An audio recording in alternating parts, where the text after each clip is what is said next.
We will have the conversations that few are prepared to have, and more importantly, conversations centered on rationality.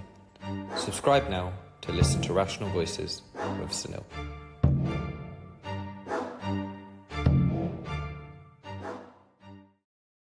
Claire, thank you so much for joining again. First off, how are you? I'm very well, thank you, in good form. It's been a crazy 2025. We were talking just off air of some of the things that have occurred. What for you do you think has been, I suppose, the most surprising moment of 2025? I don't know if I'd call it surprising, but I have to say that the speed with which the Labour government has collapsed continues to kind of bemuse me. I kind of keep thinking they can't be so bad at governing, can they? And I really have tried not to be prejudiced. I was very welcoming when they got elected. I tried to give them the benefit of the doubt, and a lot of the rhetoric, to be honest, around growth and quite a number of things, actually. I was, hopeful. Probably skeptical, but hopeful. Anyway, God, they've been hopeless, and they just don't know how to run the country. And it's been that still continues to shock me, and I think I experience it so much because I'm in Parliament and I watch the absolute catastrophic way that they're pushing through legislation with little thought about what it means, just getting it through so they can say they've done something, because the only thing that they've really got any control over is how many laws they pass. The rest of the country they've lost control of completely, and Starmer appears to have lost control of his party. So that's been quite a stunning insight. It's very parochial, but it's been interesting. What's it like with them being in power since you've been in Parliament? Have you noticed a massive shift from, let's say, the previous government? Has it made much of an impact in your role in the House of Lords? Well, I was opposed to the Conservative government and the things they were doing. I don't mean per se. So I've been in opposition to the Conservative Party and the Labour government. I think that what I've really been really taken aback by, actually, is the sort of cynical way that their own benches have been treated as voting fodder and just get things through, as I've just indicated. But also there is the amount of gaslighting that goes on is just incredible. You can't believe that I started the year being one of the people who was most vocal about suggesting that we needed to have a grooming gangs inquiry. Now, this was something you and I discussed the last time I was on, quite some years ago, I'm just getting fed up of them saying they're going to do something, and they kept denying that there was any need for an inquiry. All the kind of shenanigans that went on. And then the same minister, at some point comes in and says, we're going to have a national inquiry into the grooming gangs, as though he hadn't been the one who was kind of calling me a lunatic for demanding that previously. And then when you kind of say, well, when is that going to be and what's going to happen? It's like, sort of, how dare you? We are the people running the grooming gangs inquiry. And that gaslighting where you're made to feel as though you're going mad. You think, what? And that happens all the time. So I think that they've been particularly dishonest. It's very hard to get a straight answer out of them. There's so many things that you could discuss in relation to this, but because it's just this time of year, I think that we can safely say that those of us who really went on and on and on about the disastrous impact of the inheritance tax on family farms and tried consistently to raise it in different and imaginative ways and to make sure that the farmers had a voice in Parliament, were treated with total contempt, as though all farmers were just big greedy landowners, and of course they had to pay this tax and so on and so forth. We even went through the budget with that. I was watching the budget with a bunch of farmers outside Number 10, watching it on the telly, and they were so disheartened that they had been both denied the right for their tractors to go on a demonstration, even though the police had agreed it, and then suddenly they hadn't. And also the fact that they were just ignored in that budget. Anyway, within weeks, as we know, just before Christmas, they say, oh, by the way, we're doing a U-turn. And you think, why didn't you do it at the this is madness, right? Why didn't you announce it in the budget in an orderly fashion? Yeah. Would have cheered everyone up. It would have been a win. And so I think that kind of sense of things being out of control, that you're not quite sure what they're reacting to, they certainly do perform U-turns regularly, often under pressure from their own backbenchers. But sometimes, just like with the farmers, you think it is just popular pressure building up, and they do the U-turn. But then they behave as though they've always known that the inheritance tax was bad for family farms, and they hope that everyone's going to pat them on the back. And then they do another atrocious attack on rural life by announcing within 2 days that they're going to ban, what is it, trial hunt. I mean, I don't even understand hunting stuff, but they've done something which has really upset the rural community again. And I their inability to govern is stupendous. But then the way that they kind of sneerily react to you if you criticize them, or then if they U-turn in a direction when I want to congratulate them, they kind of won't admit that they've ever made a mistake. I find that very hard to cope with. Yeah, I think it's surely that just drives people away. No, like people who would want to support or be around them. I'm guessing it just drives them away. I can't understand why do you think they do that? Why do you think they would sneer No, when you no, want to sometimes don't be congratulate? daft. There's no strategy here, is there? There's no the whole point is chaotic. They haven't got a firm base in society. So they're kind of reacting all the time. They're guessing. They're having internal cabals sitting around discussing things. They're hearing things on the grapevine from their backbenchers. If we do this. In other words, it's like a kind of medieval court. It's got absolutely Right. no relationship to the way democracy should work, which is an open, on the one hand, the principles that they should be guided by, they didn't ever have because they're Mm, technocrats. Then they're not very good technocrats because they apparently don't know how to govern. They don't know how to manage the situation they're in, and then they're reactive, and so it's all about who's in with who said what about who, what they think will play well in the media. And to be honest, they've got so little connection with the vast majority of people in the country that they keep getting things wrong. yeah. Do you think I just do you think it is purely they are just grossly incompetent, or do you think I've started to think? Do you think there's almost like a darker side to this where they almost want the country to crumble? I just can't No, I don't think comprehend. there's a no. They Do don't you want don't the think country. No, they're no. just grossly incompetent? Would But that it's be not just the incompetence. It's not just incompetence that because that makes it seem as though if we sent them on a management course, they might sort themselves out. It's like they're meant to be the governing class who understand something of the nature of the mission that they have. But Mhm. we now discover that that was just a hologram. They didn't have a mission. They were anti-Tory. They were right, self-righteous and whiter than white, and not the Conservative government. And there was plenty for them to kick off against in relation to the way the Tories had declined in the latter years, in particular. And I think they thought it would be enough to kind of go in and be virtuous or to look virtuous. There was no depth there. There appears to Yeah. be no depth there. So it really is. There's no, if you've got no substance, you don't know which way to go. So I don't think it's a planned malevolence to destroy the country. But on the other hand, that makes it even worse because it's a carelessness about the lives of millions and millions of ordinary people. And I mean, you will know one of the big issues of our time is immigration. Yeah. And no doubt about it, Shabana Mahmood has come in as a Home Secretary who at least talks the talk. She's very much influenced by Blue Labour.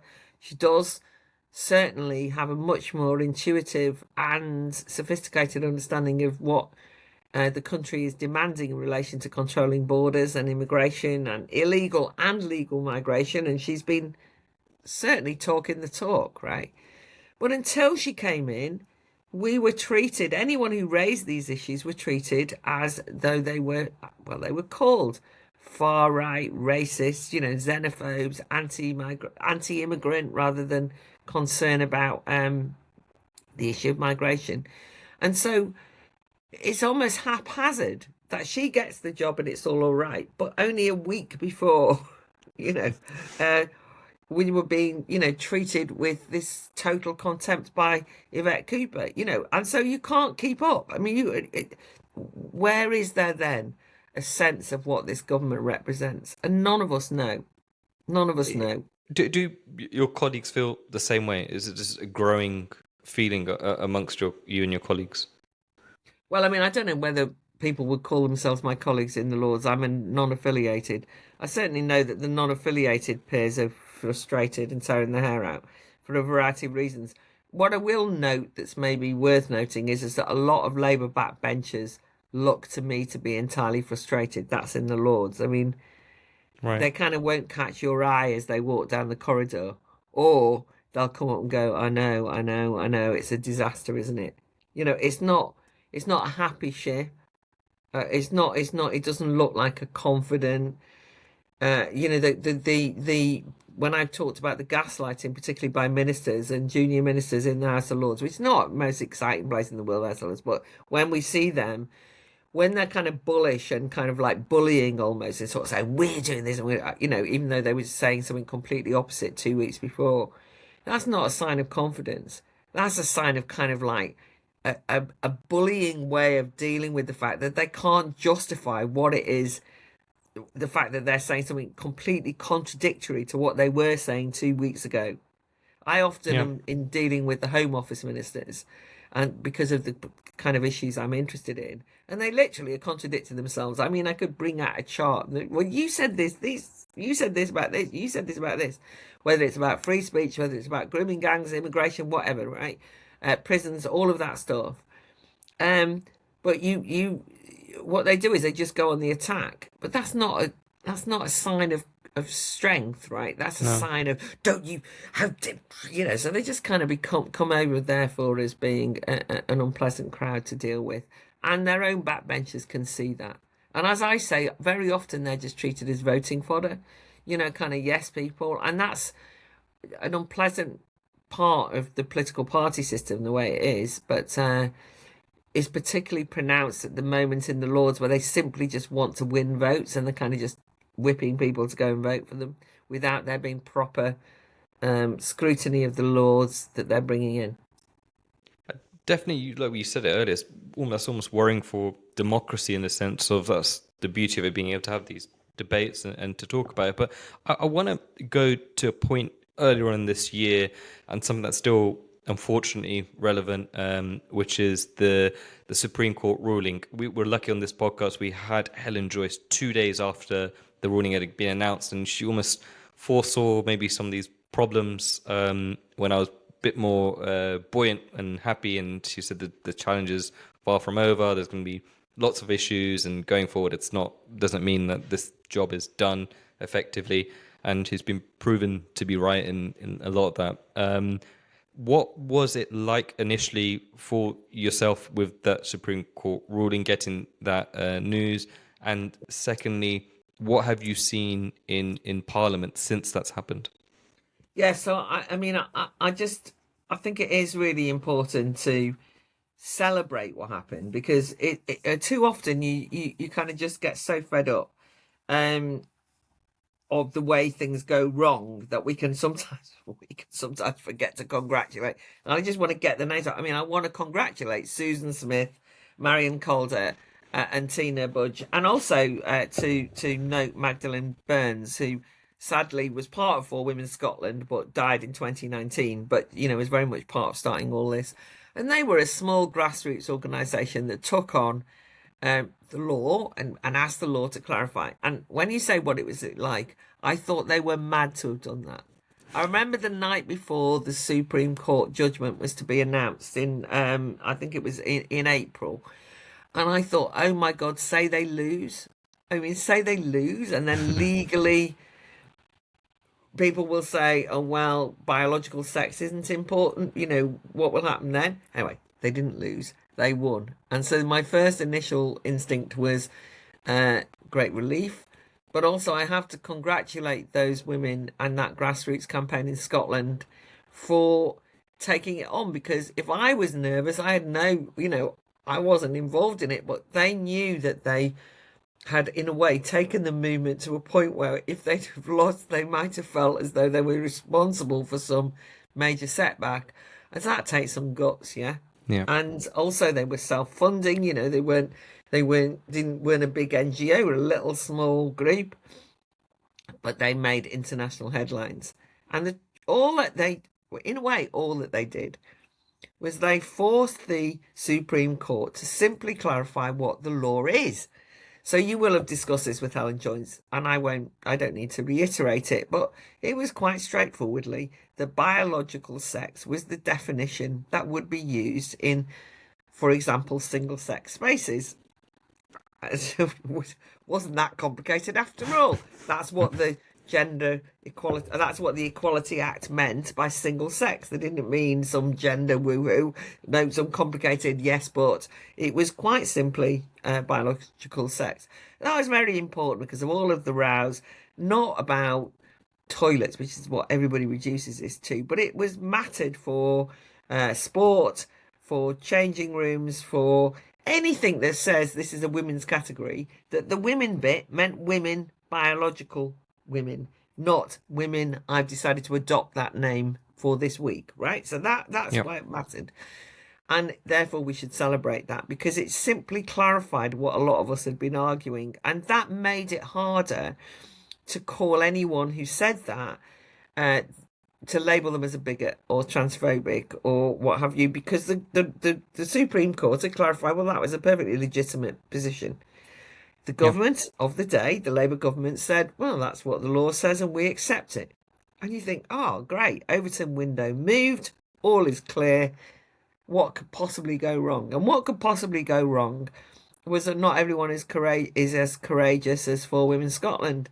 What actually happened was that the institutions of the state have hovered and quivered and not been very clear about ensuring that that judgment finds its way into the way that institutions behave. Institutions as varied as the NHS, which is a huge public sector institution, who just in huge numbers of instances have ignored the judgment, or universities or schools or what have you. So the problem is that an institutional capture by the gender ideology that we had been thwarted with before, that basically refused to acknowledge biological sex as the defining characteristic of what makes a man or a woman.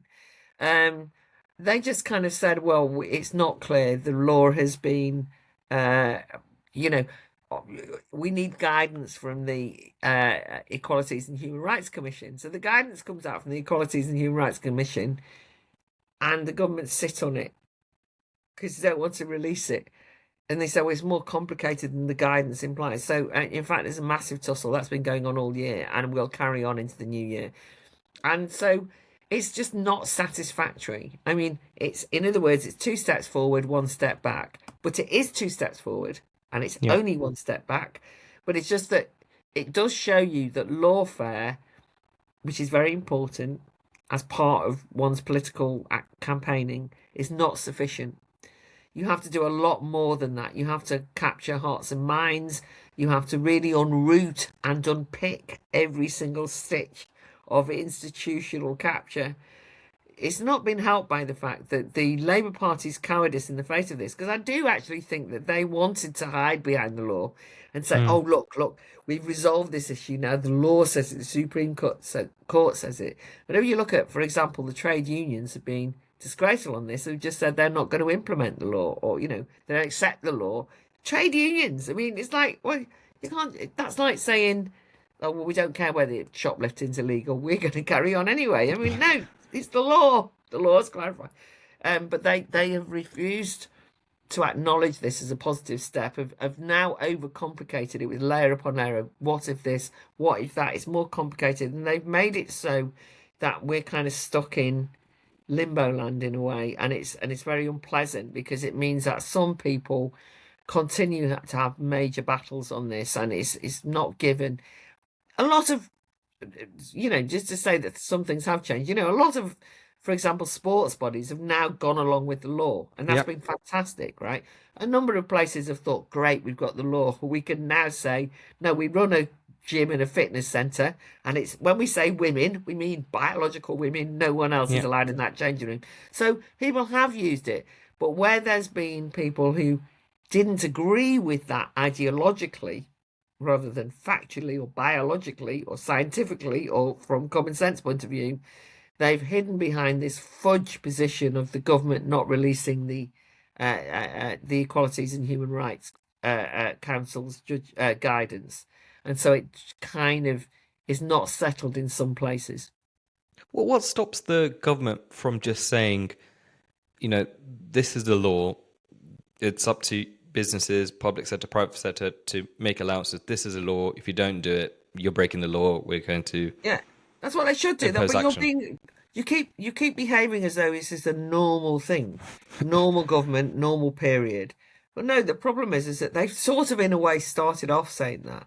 When they've got resistance, they haven't got the courage or the backbone or even the stamina in a way to fight, because what they need to do is then to face down some people in their own ranks who disagree with them.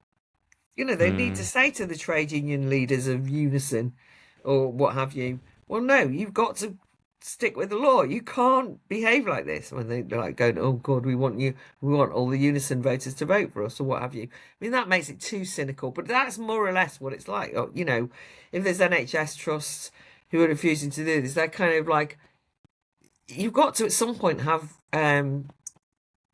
big arguments with people. You've got to Yeah. take people on. So the government can't just simply declare in a technocratic way. Well, they can, but then when people ignore them, they kind of then cower. And so it's very frustrating. I think it'd be interesting to get your take on this. When the ruling came out, I thought there'd be lots of businesses, lots of people who exactly what you said, who maybe didn't really agree with it in the first place, maybe didn't even really care that much, but now they could impose women, male toilets, whatever, single space, sports, and they're almost relieved that they don't have to deal with the stress of going through this. But what I have been surprised about, maybe naively myself, is that there are lot more people than I thought that would that didn't agree with the ruling. I really presumed the vast majority of people, and I still think the vast majority of people do agree with the ruling, but I was surprised at the number that didn't and are still fighting back. And I can't work out if it's genuinely the ideology or if it's some people have been so engrossed in this that they can't find it within themselves to maybe try and learn or try and think differently, because they just can't. They pushed this for so many years, and now to be told by law that it's not. I can't work out between the two what's keeping them from rejecting this ruling. Well, I think some people are heavily invested in it in a way that you say, and we would be discrediting if they had to admit they were wrong for a long time. There's also, I think we have to concede that there's a generational aspect to this, which is the number of people I talk to say, I sort of have some sympathy with what you say, but my daughter is trans, or my son is trans, or somebody in the family is trans. There's huge swathes of people who've kind of got a vested interest of not wanting to upset somebody in the family. I mean, that's something that comes up all the time, and a kind of, we don't talk about it. We're not sure, but we don't talk about it. And when I say lots of people I know, I mean quite a lot of politicians in that position. Oh, That's right, one thing. okay. Yeah, that's quite widespread. Kind of like someone in the family. And so I think that kind of has distorted things. And Helen Joyce has been very good on this, which is if you've actually agreed to this complete distortion of reality with particularly young people, where you've allowed them to state something which is just not true and demanded everyone act accordingly around it, and in many instances allowed a medical intervention to have occurred with that young family member so that they can look as though in some kind of farcically distorted medical way, the way they imagine they are, if you see what I mean, from a point of Yeah. view of gender. And so young girls can ape looking like a boy but have taken pharmacological intervention or even surgical intervention to do that. They are still, despite everything, a biological woman who wants to be a male but is not a male. But if you've gone along with all this, it's quite hard to admit that, right? Because that's like going along with effectively a form of abuse in a way that Yeah, you true. can't really admit that you've endorsed. There's that side to it, but that's a kind of small group. I think the main thing is just the kind of institutional aspect of this is, up and down the country, there are local councils, parish councils, NHS trusts, social service departments, and so on and so forth, who, in the long tail of bureaucratic intervention, were following along with gender ideology because it was coming from the top. So that was the way that everybody, this was part of the EDI, the Equality, Diversity and Inclusion agenda. People were going on training courses. A lot of them took a while. Some backwater parish council suddenly gets sent on an equality, diversity and inclusion training. All the councillors go, all the staff go, and they all become overnight like these kind of new converts. And it's like, this is the, and by the way, they're not bad people, right? They think they're doing the right thing. They think, oh, we've been in this sort of, we weren't very political before, but we've now been on our equality, diversity and inclusion course, and we now are progressive, inclusive. We didn't realize there was a big issue about this, but we now want to be as helpful. So everybody's been on a bloody course. They've all been on 10 courses. Like, is that people are drowning in the rhetoric. And that's what happened, I think, with the police forces. That the police officers were also on these courses, all came back kind of like dewy-eyed, oh my God, we're going to be progressive. We're going to don rainbow flags and go on pride marches and so on. But also, it has been a top-down institutionalized thing, which is, in fact, in the recent discussion around the police and pride marches, it's been revealed, and in fact, and civil service rather, and pride, because I think somebody's actually suing the civil service for this, but that the civil service were basically subsidizing staff members to go on to pride marches as Wow. official civil service, like with stalls that were, as it was, state-backed stalls at the local pride event. And that's just an example. And this, by the way, you could say this for the Black Lives Matters period of history for a few years. Nobody talked about trans. It was all Black Lives Matters. Do you see what I mean? But Yeah, everyone yeah, was yeah, yeah, like, yeah. Black Lives Matter-fied. Everybody had the rhetoric. Everyone was reading the books. And so you get these kind of both top down, and then of course you've got activists who've got activists everywhere, because once I keep talking about backwater council, it's not fair, but once the local council has decided, the parish council have been on the course, then they think, well, we don't really know how to do this. Maybe we can employ someone to come and give us advice on how to make sure that we're inclusive to trans and non-binary people in the local area, and we don't upset, that we don't actually create any bigotry against people for in relation to gender. They employ someone, and then and that's an activist because they know all about it. And then they go in and they say, we'll do even more training, and we're now going to go around and we're going to correct the way you speak. So what I'm trying to say is, this has been a long tail. It's been going on a long time, right? And so you can't just then say, oh, the Supreme Court have just announced that this is the case, and they all suddenly forget it all. They're all going, oh, well, we've only just started. We've just got our plans in line for doing our Trans Inclusion Week, in Dewsbury or wherever. You can't just cancel it for us. It's all organised. We're doing it. And so you get a constant attrition from people who just say, no, we do this because we've just learnt all about it. And it's taken a long time to kind of be embedded, and it will take a very long time to unembed. However, leadership matters. And if the government of the country and the leadership of those institutions, which are state institutions, clarified that, no, we now know that we shouldn't be going down this route. It's very confusing. We need to ensure that these things are understood, and we're going to run new training courses, then things would change. The problem is that leadership has been fudged. So we can't claim it a success yet. What do you think happens next with this? Because it's hard to really. I just don't have faith in this government doing what you said was required from leadership wise. So I just envisage a lot more debates, arguments, maybe court cases, lawsuits. In terms of, that's what I think will happen next year. It'll just be full of cases like this. Yeah, I think that's right. I think you're absolutely right. So I think first of all it's not over, but also in a way our focus has slightly changed.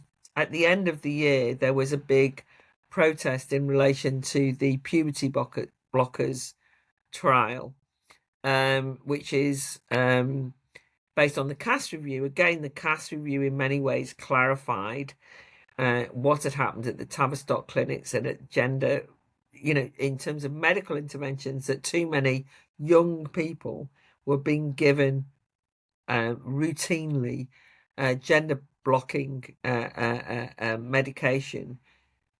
When I was that gender blocking, what I talk puberty blocking, and you got that wrong. Puberty blocking medication that will block you, and obviously by the nature of when puberty starts, that means very young people, right? And so Mm. Hilary Cass did a great service and did this review, and the Cass review came out not last year but the year before. The problem is that one of the parts of that Cass review was the suggestion that as there wasn't enough evidence about the efficacy of puberty blockers, maybe there should be a medical trial. Disastrous in a way, because the only people who could possibly have a medical trial or puberty blockers were prepubescent children, right? And Wes Streeting has just okayed it. And he will say, oh, well, I'm just going along with the Cass review. Now, as it happens, Hilary Cass said a lot more than that. She also said evidence could be gathered through data that already exists but is not being made available. I won't again go into all the details of it, but I was part of a big protest outside the Department of Health just before Christmas, in fact, just before we kind of broke up from Parliament, handing in a letter to Hilary Cass, and every single part to Hilary Cass, a letter to Wes Streeting. Every single political party was there, and I mean, Wow. I'm talking, everyone from independent pro-Gaza MPs Right. to Reform, to Right. Rupert Lowe, to the Labour Party, to Labour Party backbenchers and Blue Labour, to Rosie Duffield, who was one of the big instigators of it, Conservatives, Reform. I mean, everyone was there, right? It Amazing. is true that the Greens weren't there, but the Lib Dem gender critical representatives did have somebody there. So, this was kind of extraordinary. And there was hundreds of people outside just delivering this letter. And the reason I'm telling you that is because this is part and parcel of the same issue, which is can we have a serious child protection policy in this country when we're prepared to allow pharmacological medical intervention in the form of a medical trial on children? You can't possibly do that, right? And when children say that they're born in the wrong body, and you think, well, let's find out if this particular drug form will help. No, you shouldn't do that, because I always think of the analogy with, it's not a perfect one, but the analogy with, I don't know, anorexia, when young women will say, look, I'm fat. And of course, they're not fat. And then they say, I want to have, surgery or medication that will stop me eating. You don't go, oh, all right, then. Let's do that then, right? Because it's not true that they're fat, right? And Mm. when somebody says, I'm born in the wrong body, they aren't born in the wrong body. Mm. And when you block their puberty, you have major impact on their future, because puberty is an important thing to grow through. And through the course of going through puberty, you might well think, well, I didn't really like my body at the beginning of it, but now I'm through it. Maybe I don't need to, lock bits off my body or what have you in order to be who I want to be, etc., etc. But I think that these things are so important, because when you try and raise them, people were like, oh, don't be so, can't you be compassionate and kind to these poor children? And we're hearing this in relation to the Supreme Court. In fact, what the Children's Commissioner, I was really shocked. He said, well, I'm very unhappy about those young trans children who want to join the guides and the brownies and now won't be allowed. And it's like, can we show some kindness? And you think, this is not about kindness. I mean, it is you know, the brownies and the guides are for females, Yeah. female girls, right? And the fact that this young boy thinks that he wants to join the brownies or the guides, you just say kindly and with compassion, join the scouts. Yeah. Do you know what I mean? Like, you know, it's a perfectly nice place to go. It's the brother organization, the sister organization. And when people say I'm born in the wrong body, you're not cruel and you don't say, no, you can't, how dare you. You're kind to them, you help them through. Why are they so distraught about their body? You know, let's help this young 10, 11, 12 year old. Don't go, oh, well, let's put them on a medical pathway. Anyway, I'm just simply saying that I think that that's going to be a big fight, and Wes Streeting doesn't really know what to do about it. He says he feels uncomfortable, but he's going to let the trial go ahead. I think it's going to be very damaging for medical science, by the way. I think it's is incredibly unethical. I don't know how it got through the ethics committee that they're allowed to do it. And also I think it's going to be considered a medical scandal in the future, because you can Definitely. imagine that many of these young people will take these puberty blockers, which, by the way, from what we know, could lead to infertility, no sexual feelings, you know, a real distortion of what happens to their body, all sorts of mess ups, let alone the psychological and mental health problems. You can imagine in 20 years' time, they're going to sue for what they've been Yeah. through. Their parents are going to sue. You know, the whole thing is like disastrous. Anyway, I, this I issue yeah. is definitely not going away. But we have started to see the beginning of the end. I If you see mean, what I mean, like it's yeah, yeah, still a yeah. long way, but it's not the way it was a few years ago. I mean, when did you first become aware of this particular issue? The reason I ask is because I remember the grooming gangs. You were talking about this far earlier than we've obviously been mainstream news, maybe a year or two now. But you've been talking about that a lot way before that. With this particular issue, when did you first become aware of it actually being a serious issue?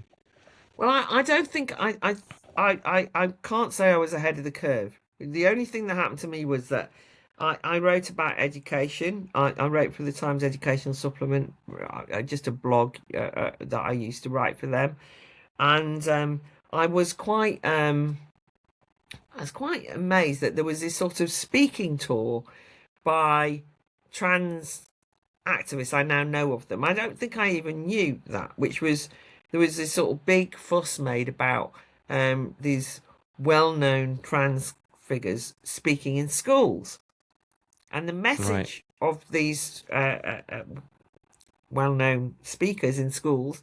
Well, and I'd read an article about it, and the message was, "You can be who you want to be. You know, don't let any adult tell you who you are. You have to be, you know, when an adult says no, take no notice of them." This was the message. And I read about this in the educational press. And I wasn't doing this from the point of view of, and this is about 2016, 2017. I wasn't, Okay. by the way, doing this from the point of view of being like skeptical about the trans issue necessarily, although I was a bit, but I didn't really know very much about it. uh, I was saying, for God, because I was a former teacher, I was saying, God Almighty, when a young person says, I demand this, and an adult comes into a school and says, you're right and your teachers are wrong, and you should get it, because otherwise, oh yeah, because the other message was, you have to tell them that if you don't get what you want, what you need to be yourself, that you will be suicidal, it will affect your mental health. And I thought this was it. So I wrote an article saying, this appears to me to be emotional blackmail, and that actually adults have to not give in to young people demanding. And it's irresponsible for adults to go around and tell people, yeah. So I wrote this sort of critique of something that was being fashionable in schools.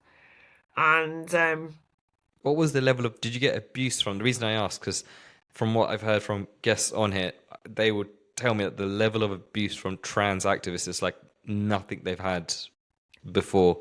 I didn't get that, because I don't think I did a bit on social media. I can't say that my articles were so widely read that this was like causing a major furore.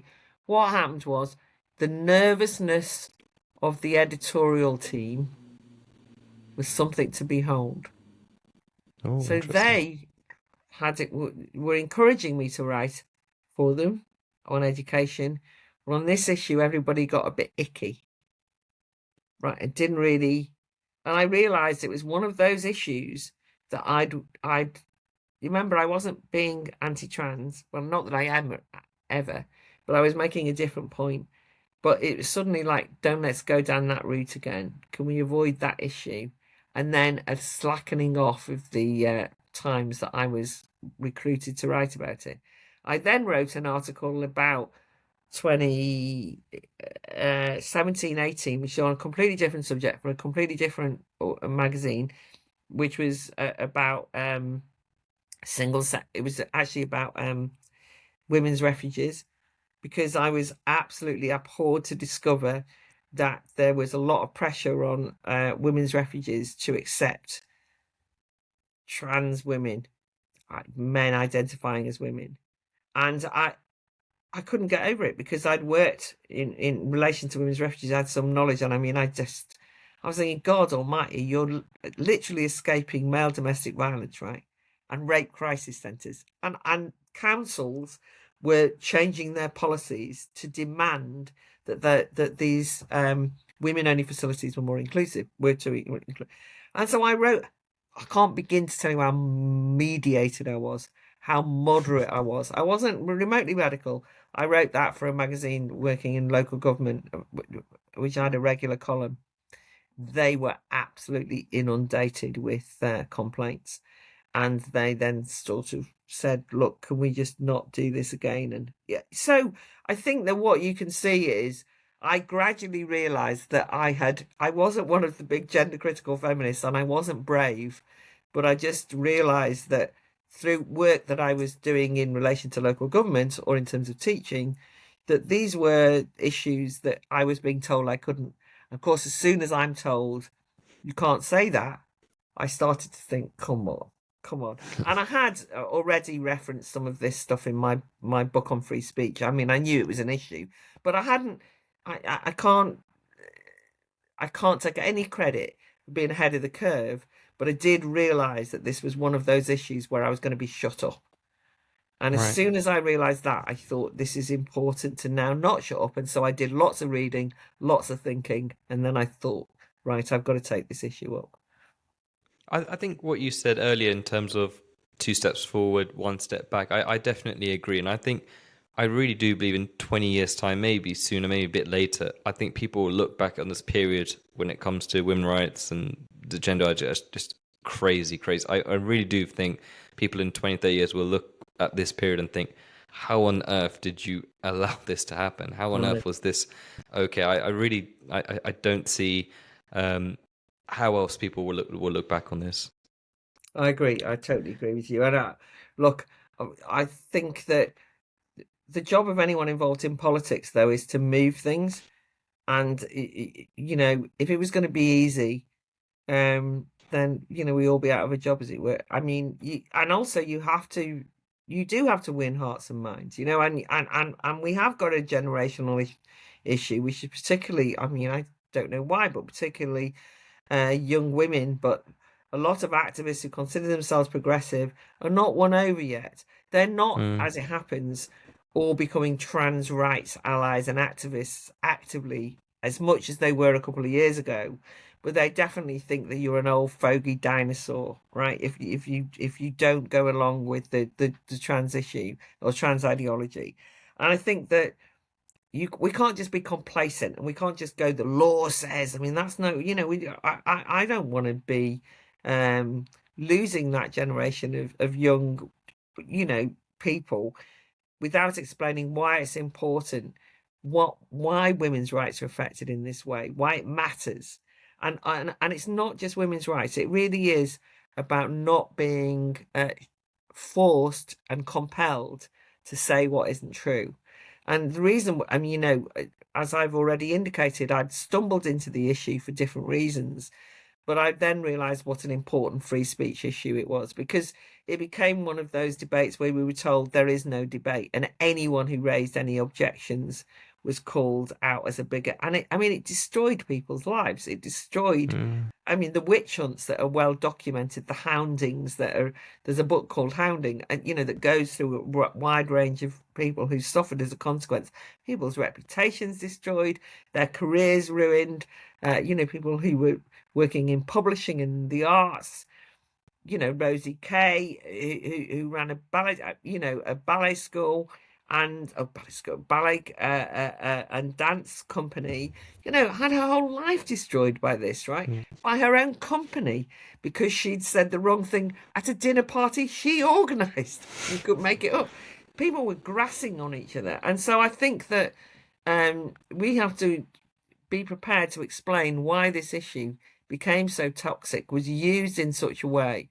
And so, as far as I'm concerned, one of the worst consequences of this was that so many people didn't believe what they were saying. We will Mm. say they, he, or she, them, or whatever it is, they, them. My pronouns are, you must call me. A boy dressed as a girl would walk in, and you were demanded to call that person a she and a girl when you knew that wasn't true. And that kind of compelled speech goes against freedom of conscience. It means that people are speaking in bad faith. And we've taught a whole generation, right, to actually deny common sense, what they know to be true, and that they have to lie in order to keep the peace. And I think these fundamental issues are probably even more important than even the women's rights one, or, not to compete, but that these are huge damaging fractures in our culture that we need to tackle. And so we've got a long way to go, but at least we're beginning to talk about it. Agreed. And I think one of the people who was very popular with young, well, maybe one group of young, maybe not more, was Charlie Kirk, obviously, who was assassinated this year. I mean, crazy turn of events in terms of what happened and his assassination. Obviously, somebody who'd risen drastically over the last few years. Somebody communicated and on campuses did communicate with the youth. I mean, what did you make of that whole situation, and has that changed? I know it was America, so it's hard to compare it with UK, but I don't want to say were you scared, but does that change a little bit in terms of how much you're a massive freedom of speech advocate? You campaign for this. You have a group for this. How much of a concern was that for you after the assassination of Charlie Kirk? Well, it's interesting because Charlie Kirk was the head of Turning Point USA, and I have very little in common politically with Turning Point USA or Turning Point in general. I'm hardly a Christian nationalist, and I'm not on the right. And you could say, well, how did I even know about? And I'm old, and he was like this young Zoomer, important, influential voice in America. How did I know about him? But actually, I did know about him. And the reason I knew about him was because I really admired that this young man was going around American university campuses saying, let's have an argument, come prove me wrong, let's talk about it. And I, as the director of the Academy of Ideas and a lot of the work that I do, I was actually saying to colleagues, this guy's quite impressive, right? Because it might be that he gives a different answer than I'd give, but he's got the courage to go onto campuses and have these conversations and basically say, come prove me wrong, let's have it out. I mean, this was, to me, a real step forward, because a lot of the previous few years was dominated by campus politics, basically deplatforming, banning, cancelling people. And here was a young person and a movement, in a way, taking that on physically. I mean, that was impressive. So, of course, horror upon horror that he was assassinated at just one of those events, assassinated in such a brutal way. So I was as shocked and horrified as everyone. And, it didn't make me scared to go on campus and think that was going to happen, but it was a visceral reflection of those people who have argued for some time, that speech is violence. That kind of side of the arguments who try and ban you on the basis that your views are just like violence, and if you speak, you are making people unsafe and you are harming them, and that psychological harm is just the same as physical harm. All the reasons I've been ever cancelled from speaking at universities have all been in that sphere. And this sort of notion that speech is violence, once you actually make that argument, you then obviously inevitably can justify violence. Because if somebody's speech is violence, then you can use violence in a kind of self-defense way back. I mean, that would be the conclusion. And that was obviously what Charlie Kirk's absolutely tragic and awful murder illustrated, the way people would interpret his bravery of going onto campus and using speech. Somebody else says, no, it's violence, and so on. We see where we end up. So that's one important thing to note. But what's also been interesting, I think, is there's been quite some fallout from Charlie Kirk's assassination in terms of splits on the American right. And although I don't want to go into this in detail, I think it's important to note that it's obvious now that Charlie Kirk was holding back some pretty malign forces, and that in fact Charlie Kirk had managed to create a movement that was keeping people together, but where there was kind of simmering disputes on the American right. And some of those disputes are coming to the fore, and in fact were illustrated at the recent Charlie Kirk America First conference, or I don't know, you got a conference because there was tens of thousands of people at it, organised by Erica Kirk, in which there were competing voices on this very issue with people taking different sides. And I think that it's revealed an underbelly of the debate in around MAGA that's very unpleasant. You know, that some people are viciously anti-Semitic, historically ignorant. We are seeing the rise of white nationalism in some quarters quite explicitly, ethno-nationalism certainly. And on the other side, people saying this is ridiculous. This is never what being an American conservative means, even, right? So, there's kind of like a real dispute. And I so it's like the Nick Fuentes Groypers crowd, and he might be the most extreme, but you get variations on a theme. The Candace Owen has gone completely mad theme. You've got that kind of thing, but you also got just increasing numbers of people outlandishly suggesting that America, anyone in America who's not a heritage American should be kicked out. I mean, to be honest with you, it's so historically illiterate that you do actually think, the Native Americans might have even been there before you. So, I don't know where we're going on this one, but anyway, we won't go there. But you know what I mean? I mean, the whole thing, but I think it does raise interesting issues, that there's definitely a very there's a big debate that's going to be had out in the next year about what is a citizen, and it's not exactly reflected in the UK, but it's beginning to be a little bit. What does it mean to be British? What does British citizenship mean? Some unsavoury views, in my opinion. People kind of resorting to a form of right-leaning identity politics. More than happy to use cancel culture. I mean, they just, to me, like they're the mirror opposite of the worst kind of identitarians on the left, that they kind of can't imagine a world that's not dominated by an identity that they demand is respected. And that identity is a fixed identity. It's not anything to do with overcoming one's ancestry. It's only about dwelling on it. I mean, that sort of thing. So I think there's going to be an interesting fight ahead, and so we'll see what happens. But so the Charlie Kirk assassination was in and of itself terrible, but I think it's also opened up a discussion and a row about citizenship and identity and race on both sides of the Atlantic. And I think quite a lot of it's quite unpleasant. And I for one think it's important that we are able to say the words like some people just admire the Nazis. Well, that's not good enough for me. Do you know what I mean? I don't think it's funny. Don't think it's ironic. And of course, they would just say I'm an old boomer. What? Do you know what I mean? I mean, God, she's old. Who gives a damn? But it's very important that young people have this fight out themselves. Like they're going to be this is going to be a big fight, and it's not just about admiring Hitler and the Nazis. It's actually a really unpleasant sense of a kind of racial thinking and fascistic way of thinking about things. And by the way, quite authoritarian as well. Yeah. No regard for freedom, no regard for rights, no regard for some of those things because they consider that to be all Enlightenment liberal nonsense, right?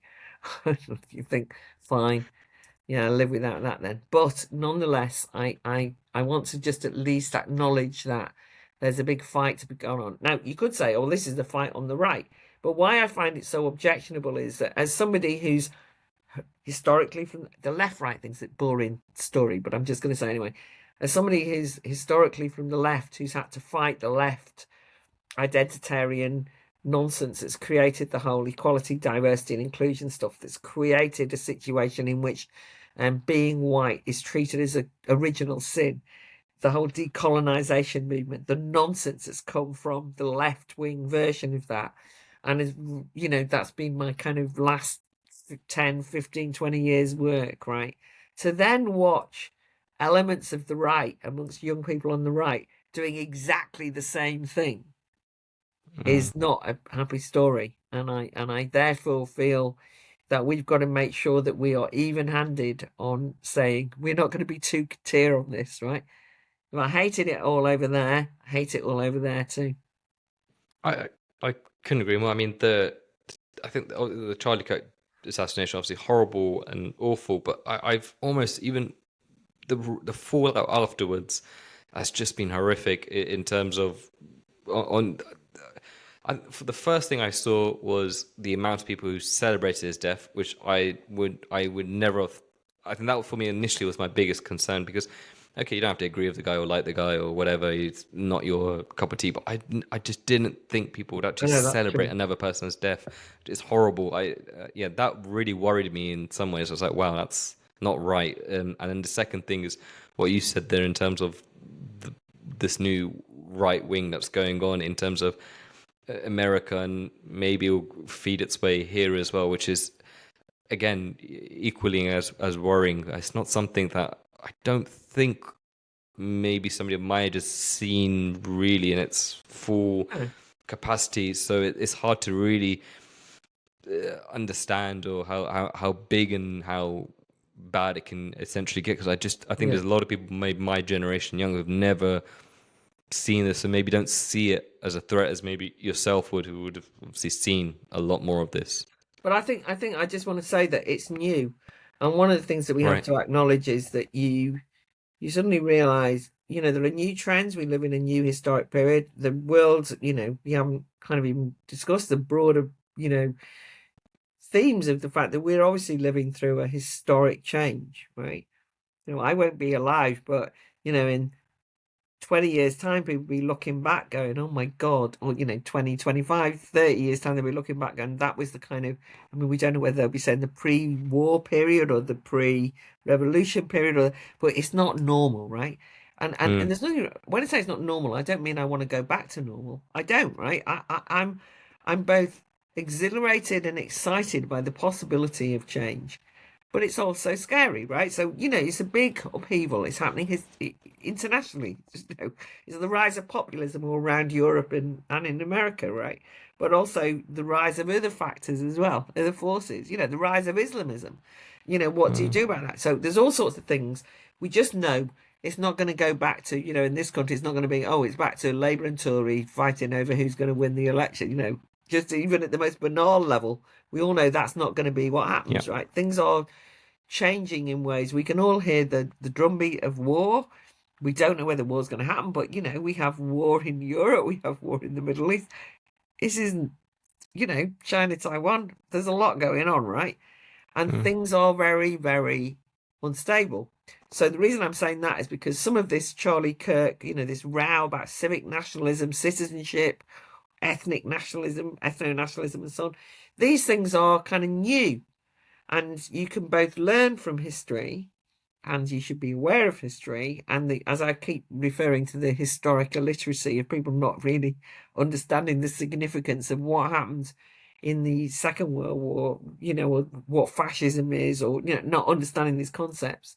But I don't want to start standing like I'm saying go educate yourself. But you do think I wish people would read the odd book. But anyway, that's to one side. That to one side. We know that what we're seeing now are new forces, right? New things emerging, and we just have to be alert to that, and then take opposition in relation to them, and say, well, I think that's right. I mean, I thought it was interesting, by the way, at that at the Erica Kirk event, that in fact people were taking sides. I mean, JD Vance has been accused of not taking the fudge slightly in the middle, but Vivek and I can't remember the other guy's name. What's his name? There were people who just absolutely roundly condemned this, right? And said this is absolute reactionary nonsense, right? We don't want any of it, right? And so we have to think, and then other people saying absolutely not. Tucker Carlson, Tucker Carlson just saying, no, you've got to be on my side. This is ridiculous. And I think that the biggest problem is this. And so on and so on. These are, in some ways like caricatured positions, but they have to be taken seriously. We have to understand the new political forces that are emerging. So my task in 2026 is not to be complacent and to urge others not to be complacent, to try and understand what world we're moving into, and then to decide where they stand in relation to these new intellectual forces. Where does reform sit on this? Where do you see reform on this conversation, and more importantly, going into you said there that you don't the end days of Labour versus Tory, 1 year Labour government, the next election Tory, and that's clearly going to change. Where do you see reform sitting on all of this? Well, reform are obviously part of a huge welling up of change, and they represent in this country, they are the vehicle through which the discontent of millions and millions of people will find an expression at some level. We don't know whether they can totally break through. They're kind of slightly stuck at the 30% mark, but my God, they're still winning in the polls, and it is extraordinary, right? That they've gone from zero to this, and even their even the breakthrough of getting those 5 MPs in the last general election, that was something else. First past the post, and they got 5 MPs. What?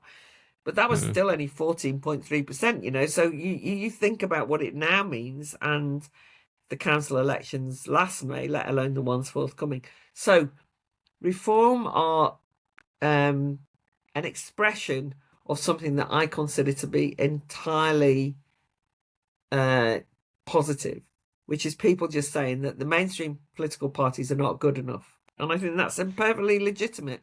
And not just saying they're not good enough and then kind of retiring into the background and saying, so I'll just become cynical and, nihilistic and won't do anything.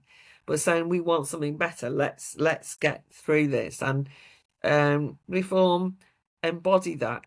And I think that they will do very well in the May elections.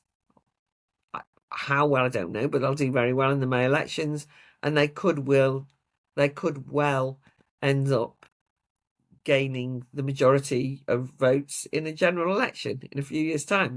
That's where I think it'll go. That doesn't mean that they're the saviors. It doesn't mean that they're, that you can. I mean, they'd be the first to admit that there's problems, right? And they're not necessarily ready for it, but they're trying to get ready for it, I think, and in line with every other populist party throughout the world. And there's a swathe of this. That's why we know that the post-war 20th century arrangements have collapsed everywhere. It's not just, this isn't just like sort of, oh, Nigel Farage got a good speaking manner. You know what I mean? It's like, that's what I mean. Something else going on. The tides of history are changing, right? It's happening everywhere. The immigration issue in particular has become the lightning rod through which people understand that the establishments in their countries are much more prepared to do deals with transnational allies than they are to be answerable to their own populations.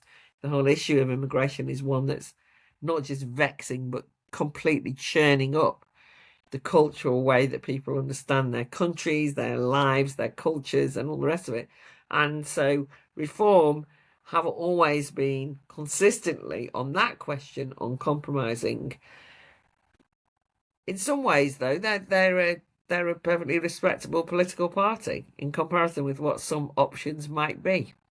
You know, some Mm. people will say that's, you know, damned with faint praise, but I consider them to be a serious option. Yeah, I agree, and I think in some ways, just you mentioned there, but if you consider the years Conservative Party and Labour have in terms of experience of running a party, and so if you put that against Reform are basically like a startup party, and to do what they've done is incredible. Like this, like I don't think we've seen. I've definitely never seen nothing like this in my lifetime generation. This is just incredible, and it does. I'll be interested. So far, it's not happened, and I don't suspect this will happen. But I'll be interested to see coming in the years ahead. Will old voters who are Labour voters, Tory voters, when it comes to election, will they now show Reform support, and then right at the end go to their old ties? I don't see that happening. I don't see it Um, happening. It could do a little bit. It could do a little bit. People, you know, it's quite possible people panic in they actually get in there and think, "Oh, you know, maybe it's a bit risky, and you know, I kind of at least I know this crowd, right? There'll be a bit of conservatism with a small c, you know, and yeah. risk aversion. That will happen a bit, but likewise, there could well be people who think I've always voted Labour, but I can't stand it anymore. I've got to do Mm. something. And then, so, you know, you also get that as well. Um, I think obviously, you know, one of the difficulties for reform is that people who kind of move from one party to another, I mean, there just isn't, there are defections happening from the Conservatives over to reform, but not from Labour.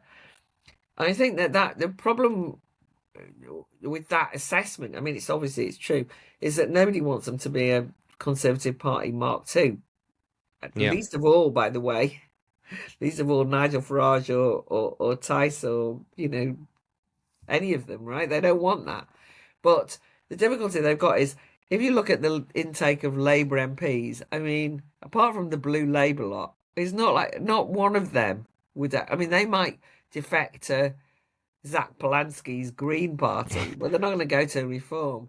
But that's because the Labour Parliamentary Labour Party is so far divorced from their own base, right? Mm. So actually, loads and loads of Labour voters are going to go to Reform, but not Labour MPs, right? Whereas there are obviously some Conservative MPs or former MPs or what have you who will go over to Reform. I have to say, well, this is particularly off the record, but I have to say one of the Tories that I really thought was very impressive in the House of Lords. He's only been in a couple of years, but I'd really noticed him was Malcolm Offord, and I thought, God, he's right. God, he's good. He's like really impressive, very clear, very good communicator, all the rest of it. And he's gone to Reform, and I Right. couldn't believe it. I mean, he's defected, and I tell you now, the Tories weren't expecting that in the House of Lords. He just wasn't even. And he's now going to head up Reform Scotland, it looks like, and stand in the Scottish elections. So they are attracting some impressive people, you know, and I think that's. I mean, Danny Kruger was one of my favourite Tory Yeah, um, yeah, yeah. MPs, Likewise. largely because of what he did, by the way, around the assisted dying bill, which is one of the great,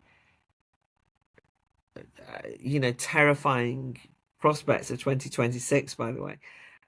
You know, but he was so brilliant on that, so methodical, genuinely, intellectually sound on it, and all the rest of it. And I really admired him. When he went to Reform, I wasn't expecting that. So I think they are kind of getting some interesting defections. But I think the Reform do go beyond the left-right label now. Mm. People want a party that will go in and tear it up, and I don't just mean in a destructive way, but they just want, and they all. I really think that what Reform need to do is to go in and get into power. Say, well, we've just. I'm waiting for them to come out and say, well, we've just told the Home Office Civil Service that they've got to do this, and they've said no, they're not going to do it, and they've produced this document saying they can't do it, and then publishing it in the public arena Yeah. and just saying, well, we now, and saying to the public, well, we don't quite know what to do because they've told us legally we can't do it because we're straddled with all of this stuff. But this is what it says, right? And we're now going to try and work out how we unpick all this. But even that would be like revolutionary, right? Because we will Definitely. begin to see how the state has become tied up. So that's why I think that having reform make a breakthrough could be very important. And there will be loads and loads of hiccups because God knows you could also spend an equal amount of time criticizing reform. I know that. But I think I want something disruption's new. good. Disruption is Disruption's good. good. It's good, Yeah. and I think it's necessary. Like it's in anything of life, you need it, and I think our UK politics needs it clearly, like for a long Yeah. time. Disruption, I think it would be really good, and I think Yeah. it would be really interesting to see what they do. Um, Amazing speaking to you, Claire. I think we should maybe try and talk about 2026. Maybe we could say I don't know, a positive thing that you're seeing in 2026, something that you're looking forward to, and maybe something not so looking forward to. Maybe we'll start with the negative one first. What's something that you're worried about in 2026 coming forward? Okay, I am actually worried about the assisted dying bill. This called the terminally ill end of life bill, and the reason I'm worried about it is because although it's a private member's bill and it's now in the House of Lords, and I'm one of the scrutinisers that the sponsors of the bill are saying are blocking the bill. Actually, I'm not interested in blocking it, but I am interested in making sure that we don't pass a bill that appears to say that it's being kind by allowing people to have a choice as individuals in a libertarian way because of their autonomy to end their life when they want, but that actually could be grossly abused Mm, and genuinely is inhumane. It seems to me that if somebody gets a terminal diagnosis and thinks that they can't face living, that our job as a society is to say, please live. Every single day you live matters, and we want you to live. And we hope and we will do whatever we can to make every single moment of your life for the remainder of your life important as much as we can. As a society, to have a state sponsoring of NHS doctors saying when they say, well, you might have 6 months to live, and have you considered the fact that you could die earlier with assisted dying? And if you do it, we'll be very nice to you and everything, blah, blah, blah, and all that sort of stuff. But the fact that they say that to anyone, it seems to me to be disastrous, right? yeah, The fact that a doctor could then hand you poison, I mean, that's what it is, right? To end your life. But forget all that. I mean, imagine what it's like if you're like elderly, you're already feeling as though you're a burden on your family. And then they say, have you thought about, like, oh, yeah, do you think?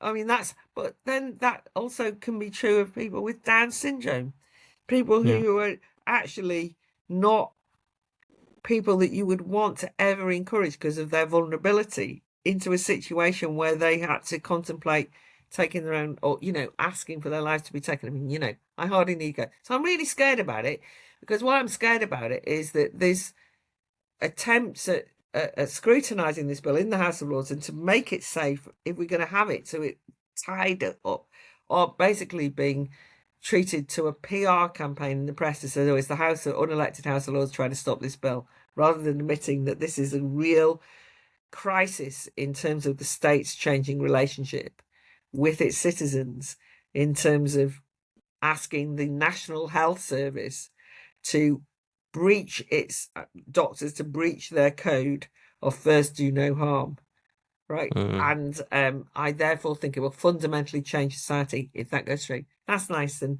cheerful, isn't it? So for 2026, what am I optimistic about? Well, I'm actually looking forward to the May elections because I think it will shake things up. I think that I trust the electorate to behave in ways that I won't expect, and that might include all sorts of odds and sods being elected who I don't want, but just sort of showing that the status quo doesn't prevail.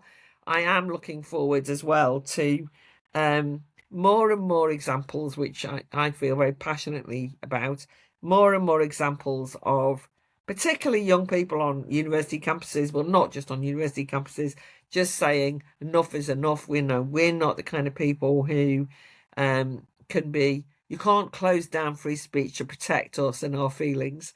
And there's beginning to be a real sense now of younger people just not being used as a kind of stage army by Yeah. the censors, and I'm appreciating that kind of struggle. And I hope, by the way, that we'll see then arguments much more vociferously played out by young people amongst themselves about what kind of politics we need, because that's and you'll be part of that. But that we have to have those conversations openly and frankly, and that'll be some of it will be quite brutal. We'll be saying things to each other that we are quite insulting, but we'll all cope.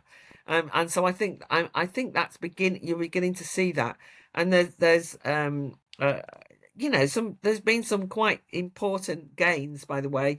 The acknowledgement that non-crime hate incidents are going to be abolished by the police opens up which, by the way, they're going to try and sneak them through, but that's not the point. It's like the two steps forward, one step back. There's an acknowledgement that the policing of speech has gone too far. And Mm, credit to JD Vance on this one. I'm not sure about him on a lot of else, but and even to Trump a bit. There is a free speech crisis in this country, but we're definitely. now talking about it more. I think that JD Vance's Munich speech at the start of the year, where he said, what are you fighting for? What do you believe in? Right? Is still an important question for us. And so I've seen a shift where people don't just try and close everything down straight away. That gives you room to have the conversations about what is hate anyway. What is hate speech? What is bigotry? What is racism? And this is important because there are people, I want to say, by the way, are racist. So it Mm, doesn't help my side if everybody's called a racist all the time. I want to use it for the very rare opportunity of calling people out when they're actually racist, racially bigoted against people. And but what it means is that you have to be more careful with language, not in the watch what you say, but to just protect the words for their real meaning and ensure that we have open and free discussion and aren't just trying to silence people by using insults to close them down.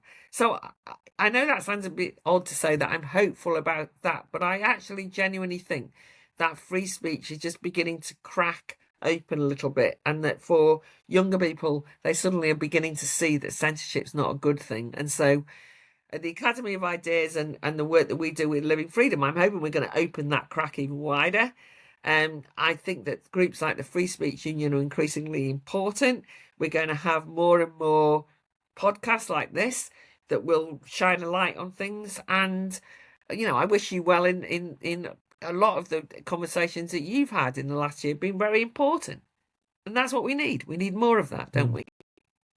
Yeah, agreed. I mean, your work's amazing. Hopefully, I'll be able to come this year or Good. 2026 even now. Oh, next year. Um, Yeah, yeah. Next year, yeah. But yeah, as always, great speaking to you, Claire. Just final thing, your unpopular opinion that you think should be popular. My unpopular opinion that I think should be popular is, I don't know. This is a very odd one, but I actually just genuinely think that there's nothing wrong with being traumatized, offended, or made anxious. That sounds very odd, Oh, doesn't it? Because I actually think that it's good for you to feel disconcerted.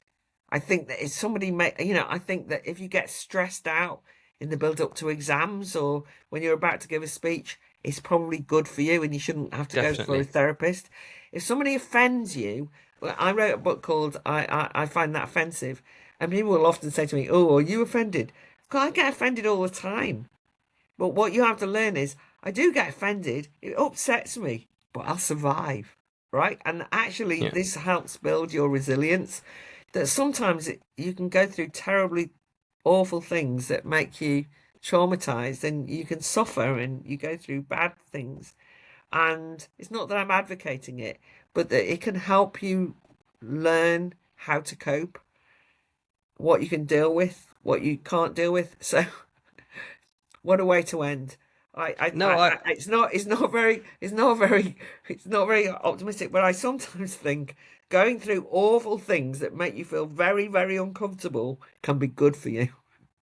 I think that's such an important message, again, for maybe more my generation in particular. I think suffering, you can't grow without suffering. And I think it's Yeah, I definitely just a don't want to be problem. clipped saying that I think suffering's good.